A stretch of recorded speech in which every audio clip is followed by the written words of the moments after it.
오늘 읽었던 우리 역대상 5장은요, 요단 동편에 자리를 잡은 지파들 이제 말해주고 있습니다. 요단 동편, 그러니까 요단강을 건너기 전, 이제 이스라엘 백성들은 모압 평지에서 요단강을 건너서 요단 서편에 이제 하나님께서 주신 가나안 땅에 정착을 합니다. 그런데 이 요단 동편 땅에 이제 정착하게 된 이 세 개의 지파를 이야기하고 있어요. 루벤, 갓, 므낫세 이제 반지파, 므낫세에서 이제 반만 남아서 반지파인데요. 이 세 지파의 계보를 이제 기록을 하고 있습니다. 원래대로라면은 요단강 서편에 이스라엘의 12지파가 다 들어가서 정착을 해야 했습니다. 하나님께서 이스라엘 백성들에게 주신 젖과 꿀이 흐르는 가나안 땅은 요단강을 건넌 요단 서편 땅이었어요. 하지만 이 모압 평지에서 이 세 지파가 봤더니 이 땅이 너무 좋아 보였던 겁니다. 모압 평지를 너무 좋게 본 이 세 지파가 그 땅을 자신들에게 이제 달라고 요청하면서 이 세 지파의 땅으로 이 요단 동편 땅이 이제 주어지게 되었어요.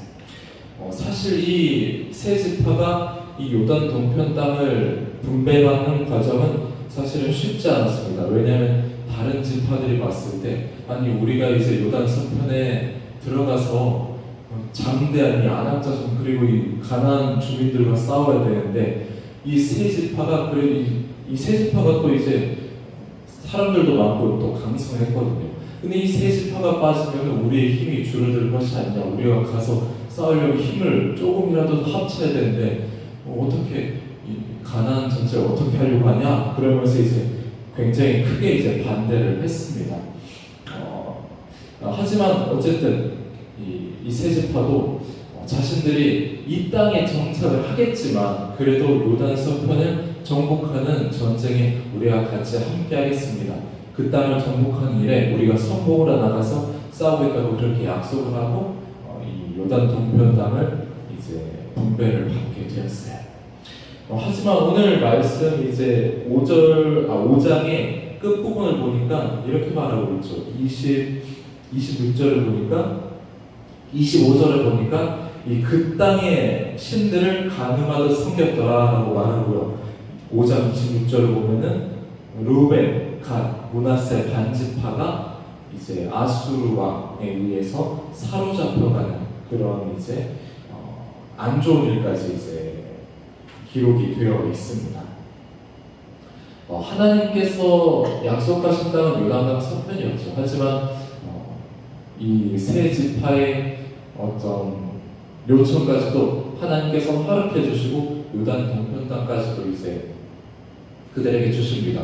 하지만 하나님의 은혜에도 불구하고 어쨌든 이스라엘 백성들 여기서 이제 세 지파만 아수르에게 사로잡혀 간 걸로 이제 기록이 되지만요. 나중에 이제 바벨론까지 합치면은 이스라엘 모든 지파가 하나님 앞에 죄를 짓고 사로잡혀 가게 되죠. 그리고 6장은요. 레위 자손의 가계를 이제 볼 수가 있습니다. 오늘 우리가 읽은 이제 15절까지만 이제 읽었지만요. 6장 전체의 내용을 보면은 이제 레위 자손들 중에서 회막, 성막 앞에서 찬송하는 사람들, 그리고 아론 사람들, 그리고 레위 사람들이 분배받은 어떤 땅에 대해서도 기록을 하고 있어요. 레위 자손은 어떤 사람일까요? 다른 11지파는 다른 사람들이었죠. 하나님께 구별된 지파였습니다. 하나님의 전에서 하나님만을 섬기면서 일을 하는 특별하게 이스라엘 중에서 구별된 지파였어요. 그리고 레위의 아들들, 이제 게르손, 이제 고핫, 무랄리 자손 이렇게 나오는데요. 각 자손마다 이제 성소에서 섬기는 다른 일들을 이제 기록하고 있습니다. 이 레위 지파는 다른 지파와는 달리 가나안 땅을 분배받지 못했어요. 다른 지파들은 이 땅 어디를 받아라 어느 땅을 이제 분배를 해주셨는데 레위 자손만은 가나안 땅에서 너희는 이 땅에서 살아라고 하지 않습니다.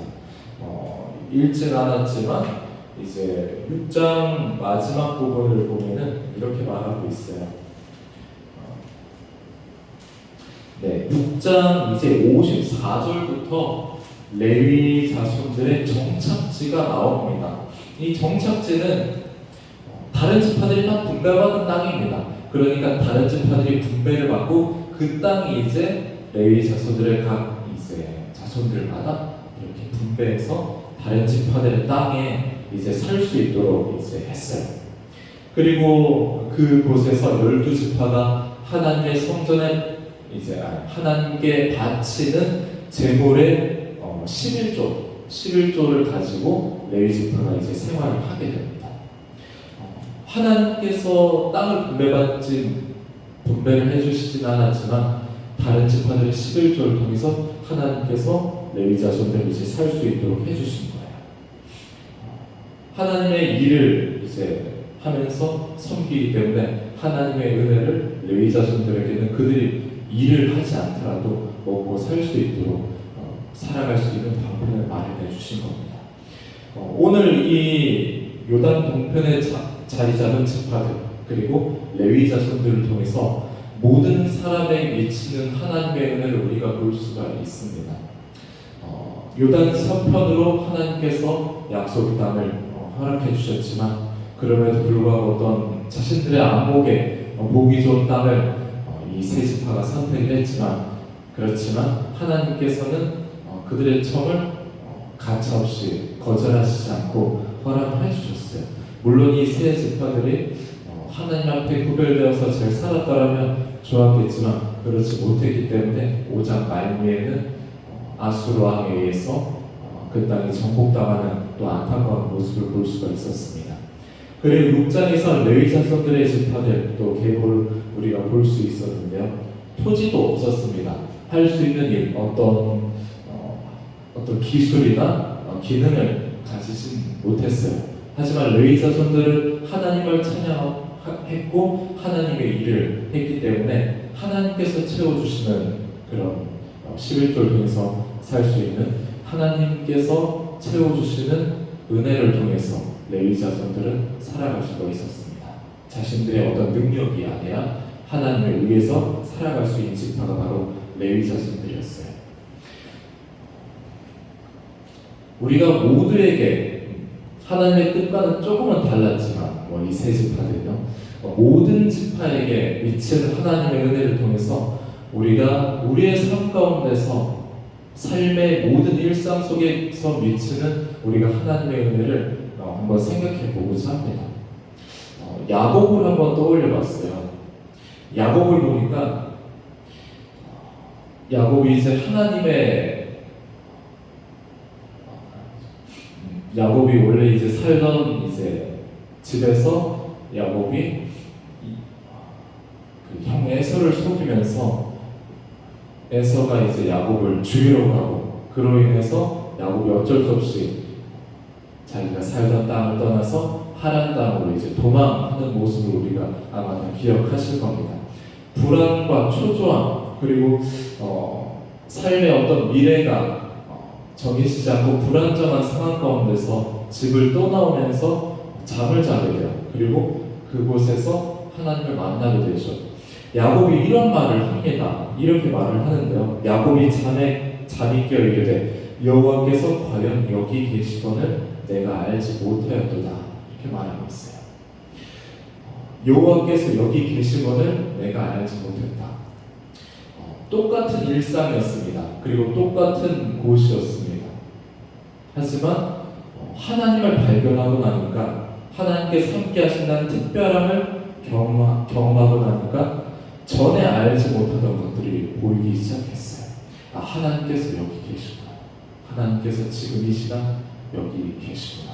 그래서 그곳 이름을 베델이라고 이름을 지었습니다. 이 의미는 이 땅이 이곳이 하나님의 은혜를 경험하는 하나님의 집이라는 의미는 아니었어요. 우리가 여기 야곱이 말한 것처럼 하나님께서 여기 함께 하시구나. 내가 걸어가는 길 가운데 하나님께서 나와 함께 하시구나. 그것을 깨닫고 하나님의 집이다라고 이제 그곳 이름을 불렀을 뿐이지 야곱은 자신의 일상에서 하나님의 은혜가 있음을 고백한 것이었습니다. 그래서 이렇게 말해요. 이에 두려워하여 이르되 두렵도다 이곳이요 이것은 다름 아닌 하나님의 집이요 이는 하늘의 문이로다 하고, 하늘의 문이라는 그런 고백을 합니다. 지금 내가 도망쳐서 쫓겨나가는 이 상황이 사실은 하늘의 문을 열 수 있는 기회라고 봤어요. 하늘의 축복을 담겨올 수 있는 문이 지금 내 일상이라고 야곱 보았습니다. 우리가 우리의 일상 가운데서 하늘의 축복의 문을 여는 성도들 되시기를 축복합니다. 우리는 이 땅에서 하늘의 복을 경험할 수가 있어요. 하나님의 복을 경험할 수가 있습니다. 무의미한 어쩌면 쳇바퀴가 도는 것처럼 반복되어지는 일상이라 할지라도, 또는 연약해져 있고 또는 어려운 가운데 있다 할지라도 우리는 일상 속에서 하나님의 은혜를 발견할 수 있어야 합니다. 일상에서 주어진 하나님의 은혜. 어쩌면 우리가 이곳까지 오늘 하루에 일어나서 여기까지 오는 시간이 짧은 시간일 수도 있겠지만, 오늘 하루 내가 눈을 뜨는 것부터 해서 걸어서 교회로 오는 것, 그리고 오늘 하루 있어질 모든 시간들은 하나님의 은혜 또는 하나님의 인도하심이 없이는 안 되는 것들이죠. 사실은 우리가 어제 잠을 자면서 오늘 아침 눈을 뜰 수 있다는 것을 과연 어느 누가 100% 확신할 수 있을까요? 내가 잠을 잤어요. 오늘 하루 내가 눈을 뜰 수 있다는 것, 이건 내 의지로 눈을 뜨는 것입니까? 그건 아닐 거예요.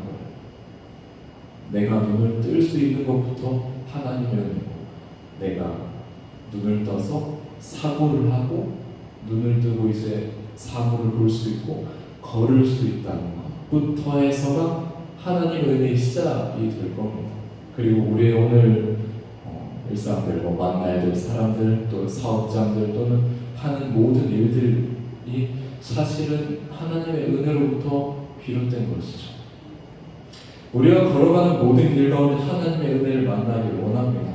하나님께서는 요단 동편에 머물기 원했던 세 지파처럼 우리의 연약함 속에서도 일하십니다. 우리가 연약한 선택들을 할 때, 또는 우리가 조금은 하나님의 뜻과는 어긋난 선택들을 하면서 어긋나게 걸어간다 할지라도 하나님께서는 합력하여 선하게 인도하신다고 성경은 말하고 있어요. 걸어가는 길이 때로는 인간적인 생각으로 선택을 했다 할지라도 그 가운데서 계속해서 하나님을 바라보고 하나님을 의지한다면 하나님께서는 그 모든 길들을 비틀어서라도 하나님의 결국에는 최종 착지에는 하나님의 놀라우신 계획 안에 우리가 합력하여 선한 결과를 이루어질 것입니다. 오늘 모든 걸어가는 길 가운데, 만나야 될 사람들 가운데, 모든 사업과 가정 가운데 하나님의 은혜를 경험하는 우리의 일상이 되길 원하고요. 내가 있는 이 자리가 하나님이 거하시는 자리며 오늘 하루 하나님의 은혜를 경험하는 자리임을 믿음으로 승리하는 성도 여러분 되시기를 주님의 이름으로 축복합니다.